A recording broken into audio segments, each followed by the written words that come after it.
one of the reasons why you do a mid-construction walk is to see possibilities of mistakes where there may be a missing socket, like in this case.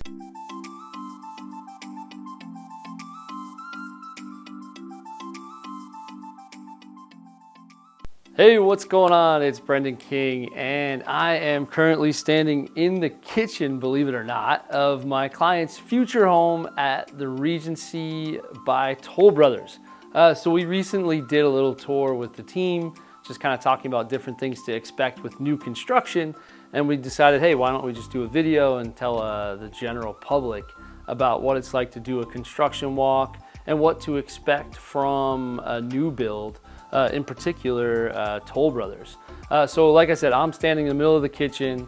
It's just kind of fun to see how everything's connected. You've got the hood, you've got the gas line. You can see how all the electricals run throughout the entire home.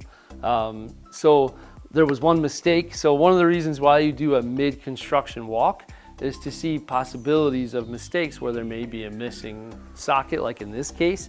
So originally this socket wasn't here. So they spray it orange, they alert the construction team, they come and they fix some of these things that they may have forgotten.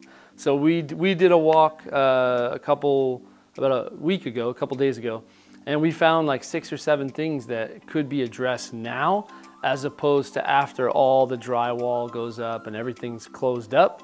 And it's a lot harder to move electrical and plumbing and those types of things. There was cable missing in one room. There was another socket for a TV missing. So we were able to find all these things and luckily move them prior to the walls all being closed up. So this is, like I said, mid-stage construction. This is just after the framing stage where all the electrical has been run, all the Ethernet, anything and everything that's inside the walls, plumbing, gas. So this particular house is a 55 and over, single story. So you see all the HVAC equipment run throughout the home. All of it's insulated. One of the things a lot of people don't know is when you choose a new home, you need to choose throughout, or I should say prior to construction, where all your lights are gonna go.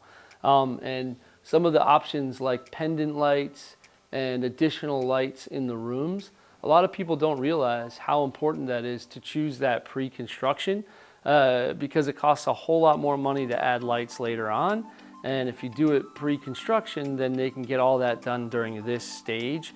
So you have the amount of light you want from day one as opposed to poking holes throughout your entire home and having to re-drywall, retexture, and repaint the entire house. So as you can see, they went with a whole bunch of extra lights in this room, which is gonna look really, really, really nice. So another thing to kind of look at as you look kind of around at everything going on here. So this home's been treated for termites. We have little to no termites in Nevada because, or I should say specifically Las Vegas, because we don't have any moisture here. But it can happen. We do have it occasionally. So Toll Brothers goes through the extra effort of actually putting a termite barrier on all the wood, the first few feet of the construction on all the timber, which is actually a plus. Not all builders do that. Another thing, if you see here, there's this green line running throughout the entire house. So there's a system that they actually pressurize the bug spray.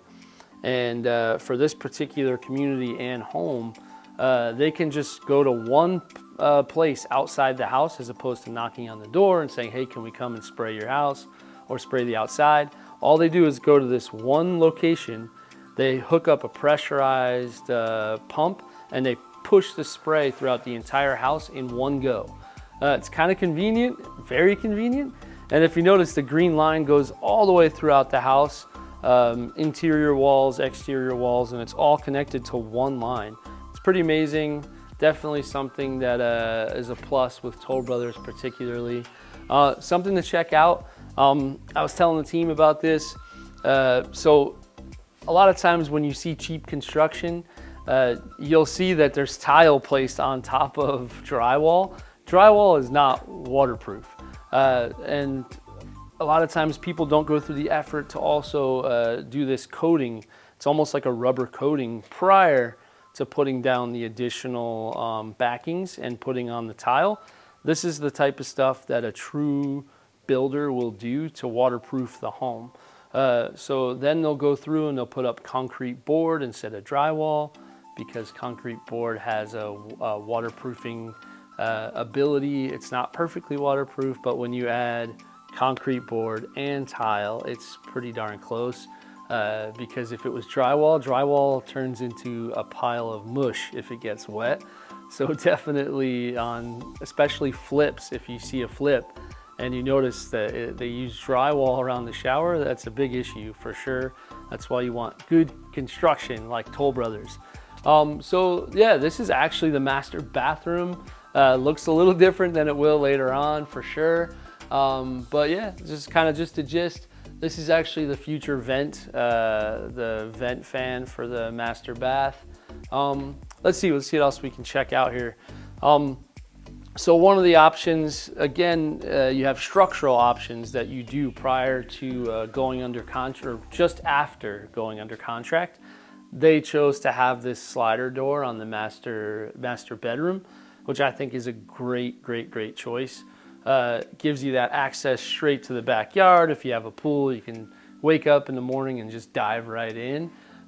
Definitely a nice option that they went with. Again, it's something, if you do it later, you're gonna have to cut a hole in the wall, install the door.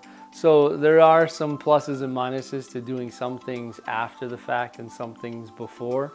But definitely one would be things like a sliding door. At times, the builders, the amount they charge for the slider doors, it may be better later to do it yourself, but I didn't tell you that. There can be certain types of doors where the big thing is the header. If you do a big long door, the cost of installing now a header across the top to be able to handle the weight of the roof or the second floor. These are things that you need to take in consideration, and with a good agent and having a structural engineer or somebody come in, you can definitely figure out those types of questions. Actually, this client is going with the builder bathroom, but as soon as they close construction, they're going to rip some of this down and put in double shower heads, just because things like that some tend to be cheaper after the fact to do with your own contractor. And in this case, this builder wouldn't put in a second shower head.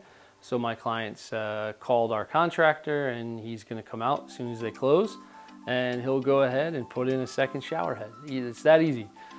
Wish we could have done it earlier. But again, something to note, if they don't offer it, a builder won't do it. There's a high likelihood that if they don't offer to add a second shower head, then there's no chance they're gonna do it, because it's a production home. They only do what they say they do, and that's it. So if you want to do it afterwards, you just have to bring in your own contractor. Continuing on. So again, this is the big old great room. You've got the sink here. You've got the range here, a gas range with the big old hood that'll go here. Here you have the double oven, and you see the power is run for a higher amperage, because an oven needs a lot more power than most things. So you have a higher amperage line run for the oven. Let's check out more. So one of the options, this is a structural option that they chose. If you notice, there's no, besides all the scaffolding, there's actually no pole in the middle of this patio. Typically there's a pole right in the middle for the patio. They went with something called the clear view option, which when I mentioned a header before, that's a header, that big old multiple beam that can withstand the weight of the roof tiles and the roof. So then they're able to have this clear view backyard where they don't have a pole in the middle, which is kind of nice, which is definitely nice. If you're not from Vegas, our exterior has, they're typically made from stucco. Let's take a peek outside a little bit and check out what the process is of putting stucco on. It's not a big process, but it's definitely a multi-step process. So let's check it out outside here. So perfect spot. So you start with obviously the all the actual structure of the home, and then they put on this insulation, which is excuse me, no different than styrofoam you find in a box when you have something delivered. So they layer the whole house in this insulation first. Then they put on this chicken wire. So it's like a chicken wire material that the whole house is layered in.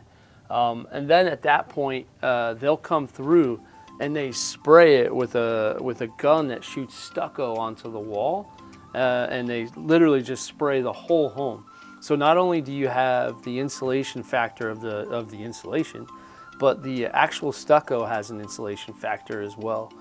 So you have some pretty good insulation between the two, which is the R rating needed for insulation in Las Vegas. So you'd think that this just carries the R rating by itself, but it doesn't. The actual stucco, I was told by some builders, which I didn't know back in the day, that the actual stucco has some R rating as well and some insulation factors. But it's kind of fun to watch when you see them just kind of spray with the gun. It's literally just hard, almost like a concrete type material that just sticks to this and just gets layered and layered and layered on. Much different than our friends from the Midwest or the East Coast, where you've got wood shingles that are put on completely differently. Southwestern homes, it's stucco all the way. It's way too hot for wood. Wood doesn't live here very long, that's for sure. We had a wood table that we brought from the East Coast that turned into firewood within a few months. Other than that, so obviously this is mid-stage. We'll do another video as we get closer to final stage. I had another home today that we had a final stage walk where you find all different problems, which we'll do a completely different video on. But hey, actually I thought of something else. Come check this out. So obviously you have the garage. Nothing fun about a garage, but it is kind of fun to see where all the power goes. You obviously have all the sockets and everything everywhere. Everything always routes to one place, whether it's the water, the electrical, the gas. It all has to go back to where it comes from. And in this house, this is actually the back side of the electrical panel. Usually you only see the front side, which is nice and clean, and you just see the little breakers. But all the wiring, and believe it or not, some people don't realize this, all the wiring actually comes from the entire house and meets up with this breaker box, which all goes to one spot. And then here too, all the cable, Ethernet, cable, all that goes to this box, which is so the cable guy can just come and open one panel outside, and he doesn't have to go fishing for things in the home. He knows, all right, if I come here, that's my spot. I can get everything hooked up from Cox or whoever they use and get it all running from there. When it comes to gas, gas actually is right over here and pops out to the gas meter. You got this mama of a gas line here. It's a big one. So this goes up and comes from the gas meter and then splits off to all the different areas where they need gas, like the hot water heater, the range, and anything else that may need gas. Water, on the other hand, the main line for the water. So okay, the garage is boring, I know, but this is like the main hub for nearly everything in your home. The electrical, the gas, the water. You need to turn the gas off, turn the electric off, turn the water off. This is where you go.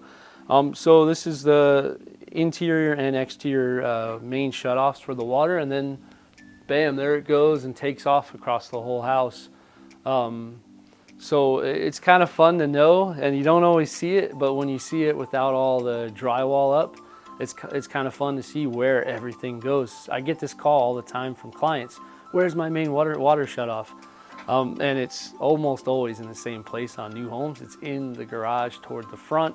If you can't find it, call us, we'll tell you where it is. It's different for, no, it's almost always in that spot for almost every new home. I say almost because it's not always. Other than that, we're getting close. We've got drywall sitting in the house already. It's not outside because it'll turn to mush, but that's really it. Yeah, actually, I got one more. Just like, what is it, Steve Jobs? He's like, one more thing or whatever it is. So I was telling the team the other day, they were asking me what all these stacks were, and every drain in the house has to have a vent.